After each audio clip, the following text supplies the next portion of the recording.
Hello friends, आज हम business study class 12 का क्वार्टरली एग्जामिनेशन सिलेबस जो हमने सिर्फ क्वार्टरली एग्जामिनेशन के लिए फाइंड आउट किए हैं, जिसमें कुछ चैप्टर्स हैं जैसे nature and significance of management 20 marks, principle of management 15 marks, planning 15 marks, marketing management 30, consumer protection 10 marks. आज हम बिजनेस स्टडी का चैप्टर फर्स्ट स्टार्ट कर रहे हैं, nature and significance of management, जिसमें हम कुछ टॉपिक्स क्लियर करेंगे। जिसमें फर्स्ट उसका मैनेजमेंट का मीनिंग पढ़ेंगे, फिर हम nature, characteristics, importance, objective, levels, functions and coordination जो सेकेंडरी फंक्शंस में इंक्लूड है। तो फर्स्ट हम पढ़ेंगे meaning of management. Hello, meaning of management, इसको एक छोटी सी डेफिनेशन के रूप में समझा है हमने। A process of managing things to achieve a goal effectively and efficiently. किसी भी काम को किस तरीके से मैनेज किया जाए जिससे हम प्रभावित तरीके से अपना गोल अचीव कर सकें। मैनेजमेंट की डेफिनेशन में हमने इसको 3 टर्म्स में बांटा है। पहला है प्रोसेस, दूसरा effectively and third efficiently. First process is the series of steps, या हम कह सकते हैं कि सीक्वेंस ऑफ फंक्शंस। हर काम को करने के लिए हमें उसको स्टेप्स में बांटना है, सीक्वेंस में बांटना है। जैसे हमने अगर कोई काम करना है तो पहले प्लान करेंगे, प्लान करने के बाद उसे फिर किन किन टूल्स की आवश्यकता है उन टूल्स को ऑर्गेनाइज करेंगे, उन टूल्स को कैसे यूज करना है उनको डायरेक्ट करेंगे। अगर हर काम में हमने उसको स्टेप्स में बांटा है। फिर है effectively that means it is concern with doing the right task और कंसर्न विद एंड रिजल्ट। कौन सा काम हमें इस तरीके से करना है, इस तरीके से मैनेज करना है कि वो समय पर हो। यदि समय पर काम नहीं होता है तो वह अपने गोल को अचीव नहीं कर सकता। थर्ड है efficiently, it refers to do the task in the right way. ऐसी मेथड यूज करना जिसमें हम सारे रिसोर्सेज को यूटिलाइज कर सकें। सारे रिसोर्सेज जो कि यूजफुल है उन्हें पूरी तरीके से यूटिलाइज कर सके। इस तरीके से हम मैनेजमेंट को समझ सकते हैं। दैट मीन्स अगर हम फिर से मैनेजमेंट की डेफिनेशन को पढ़ें तो सिंपल है, a process of managing things to achieve a goal effectively and efficiently. कोई भी काम को इस तरीके से मैनेज करना कि हम अपना गोल समय पर और सारे रिसोर्सेज को यूटिलाइज करते हुए पा सके।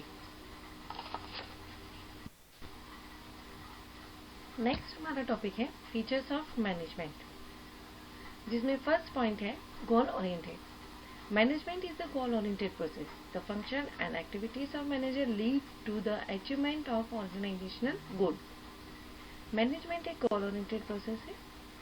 मैनेजर के द्वारा जो भी एक्टिविटीज या फंक्शंस किए जाते हैं वह सिर्फ ऑर्गेनाइजेशन गोल को अचीव करने के लिए ही किए जाएंगे। नेक्स्ट है management is pervasive. Management is a pervasive और universal process. It is applicable in profit making, non profit making, business, even hospital, school, club and house. Management हर लेवल पर हर जगह एप्लीकेबल होती है, वो चाहे प्रॉफिट मेकिंग हो, non profit making business organisation हो, even hospital, school, club and house में भी मैनेजमेंट को यूज किया जाता है। मैनेजमेंट एप्लीकेबल होता है।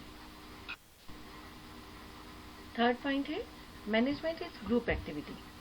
Management always refers to a group of people involve in managerial activities. Management हमेशा ग्रुप ऑफ पीपल एक्टिविटी होती है, जिसमें हमने अगर एक एग्जांपल से समझा जाए तो यदि एक कंपनी में अलग अलग डिपार्टमेंट में बांटा गया है, जैसे प्लानिंग डिपार्टमेंट अलग होता है, सेल्स डिपार्टमेंट अलग होगा, फाइनेंशियल डिपार्टमेंट अलग होगा, प्रोडक्शन डिपार्टमेंट अलग होगा और सेल्स डिपार्टमेंट अलग होगा। ये अलग अलग डिपार्टमेंट में जितने भी पीपल्स हैं जो काम कर रहे हैं वो सब एक ग्रुप में, एक टीम में काम करते हैं, जिससे हम अपना जो भी गोल है, जो भी उद्देश्य है, जो ऑर्गेनाइजेशनल गोल है, उसको हम ज़्यादा से ज़्यादा पा सकें। टीम को हमने ऐसे भी डिफाइन किया है, together every can achieve more. यदि हम साथ में मिलकर काम करेंगे तो ज़्यादा से ज़्यादा पा सकते हैं। 4 पॉइंट है, management is a continuous process. Management is an ongoing process which states that it is never ending process. Management हमेशा एक कंटिन्यूस प्रोसेस है, ऑनगोइंग प्रोसेस है, जो कभी भी खत्म नहीं होती। हम प्लानिंग करेंगे, प्लानिंग करने के बाद उसे अगर इम्प्लीमेंट करेंगे, इम्प्लीमेंट करने के बाद जो रिजल्ट आएगा, फिर से हम उस रिजल्ट के आधार पर, उस रिजल्ट के बेस पर फिर से हम नेक्स्ट ईयर के लिए प्लानिंग करेंगे। मतलब मैनेजमेंट कभी भी खत्म नहीं होना है, नेवर एंडिंग प्रोसेस है। फिफ्थ हमारा पॉइंट है, management is dynamic function. The word dynamic means which keeps on changing. Management also considers as dynamic because as per the external environment, management has to cope up. यहाँ पर external environment का नाम को define किया गया है। External environment जो कि हमारे ऑर्गेनाइजेशनल के बाहर के इन्वायरमेंट में होते हैं, जो हमारे ऑर्गेनाइजेशन की मैनेजमेंट के कंट्रोल के बाहर होते हैं, हम उसे कंट्रोल नहीं रख सकते।